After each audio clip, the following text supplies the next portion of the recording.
So we're going undercover to Texas to expose what I believe is the ugly truth behind the world of faith healing, and I would be doing this myself, but I might get recognised out there, so we're setting up an ordinary guy as a faith healer to show that you don't need any Holy Spirit or special gifts in order to do this. Just a few months ago, I began my search for someone I could turn into a faith healer. I've chosen Nathan, a scuba diving instructor, as that person, but up until this point he's had no idea what he's really been auditioning for.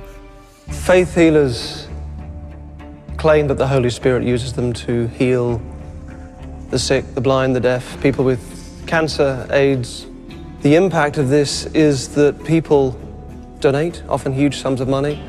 Some of them donate their life savings, and that people also throw away their medicines. So a lot of people get worse, and some people die because they believe that they're healed when they're not.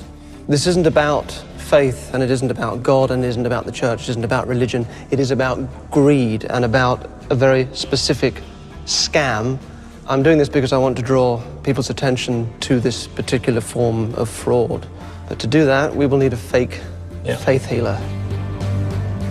But you're up for it? Oh yeah, I'm prepared to give it a go. I just, the enormity of it, I think that'll probably sink in as I learn more about what we're doing. You will need this. It is the King James version. Thank you very much indeed. Thank you, Nathan. Thanks, Derek. Cheers. My gut reaction to, coming up, seeing this project and understanding what it is my part is to play in it. It's the scale of it. It's the gravity of just how important religion is to people and how much they take it to their very centre, to their core. And therefore, in this instance, especially when there's money involved, the protection around that and how good I'll have to be, if you like, to infiltrate that and actually seeing what that reaction is, indeed surviving that reaction possibly. So, to my relief, Nathan is up to the challenge. The first thing to do is to give him a fake name. I've decided on Pastor James Collins. James is fitting as it's a religious name, but even better, it gives him the very biblical initials of JC. I know that when we make inroads to America, people are going to ask questions and investigate his background, so the next step is to create a fake website. Pastor James needs to have an identity and a history that will look real to anyone looking him up on the internet. And like other faith healers, Pastor James has a ministry, which I've decided to call the Gifts of the Spirit. And what's the reason that his soon-to-be congregation in America hasn't heard of him before? Well, that's because he's been healing the sick in Africa. Within days, giftsofthespiritministry.com is up and running. Feel free to check it out yourself after the show. My team spends weeks trying to convince over 100 Texan churches to allow Pastor James to preach his gospel to their following. Hi there, I'm calling from Big Wonder Films. I represent Pastor James Collins. This will help establish Pastor James's credibility and will also enable him to publicise the big revival event we're planning to stage at the end of our week in Texas. And they're just not responding at all. However, not one church returns our calls or helps in any way. So we decide to hire a Texan Christian PR company, run by a guy we're going to refer to here as Peter, to protect his identity. By using Peter and his contacts, it is our only chance to guarantee an audience for our final show in Dallas. We need this man's help. Nathan, a scuba diving instructor, will need a whole new range of skills to pull this off, and so I've put together a small team of specialists that will help me teach him everything he needs to know. This is Jeff Coleman, who's head of acting at the prestigious Central School of Speech and Drama. I'm a little bit terrified about the task in hand. I'm hoping Jeff can help me turn Nathan into a faith healer by installing techniques a method actor would use to prepare for a role. So it's light and it's joyful. Mark Havel is a Christian who used to be active in the faith healing movement and has since turned against it.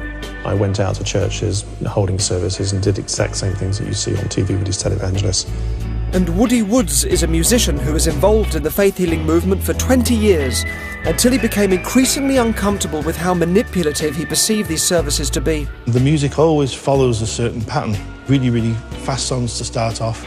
The congregation would be whipped into a frenzy. After that, they go around with the offering, telling people to sow their seed. Right, thank you very much.